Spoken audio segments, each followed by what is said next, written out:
I never liked that. Oh, I'm an artist. You know what? I'm a fighter.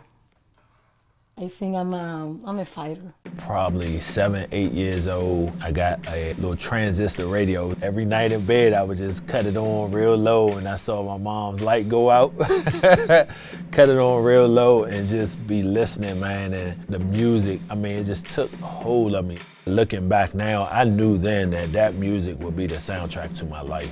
With this grant, I could really do exactly the project that I had in mind. And I worked with that grant for a year. I wanted to do a workshop where these women felt, the space to really share their stories. But I really didn't start believing that I could be a professional artist until I went to my high school, Duke Ellington School of the Arts. I was doing installations, really kicking off my career. Then COVID happened and it kind of shut everything down. I would go from a bilingual school in the daytime to being in a very Asian household in the evening. And so there were all these different cultural voices happening. And so what I realized was that movement was going to be this really universal language that everyone understood. And so I realized that I could use the music as a springboard to do the work that I wanted to do in education, in the community. It forced me to look at the community that's in DC and not thinking so much of, I have to be in the industry out there,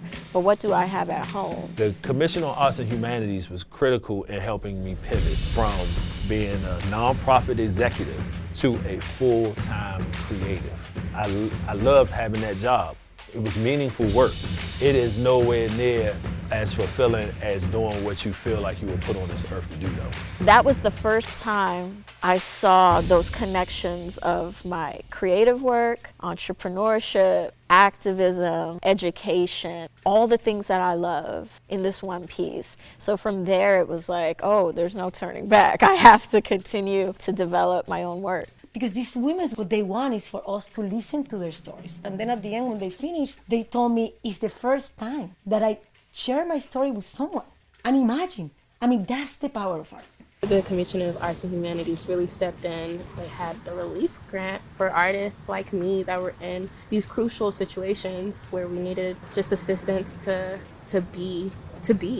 It means a lot that I'm from a city that cares so much about their artists. And I can now see that full cycle of having been a young dancer and now directing my own company and really seeing the impact that that relationship with the commission has had, like completely full circle on my life. And I think the power of the DC Commission too is that I did the project here, I took a year, then I could take this exhibition to Puerto Rico. It's almost like they travel to another country with their stories. I preserved and advanced the music and the culture of Native Washingtonians, in particular African Americans. Because diverse voices need to be heard.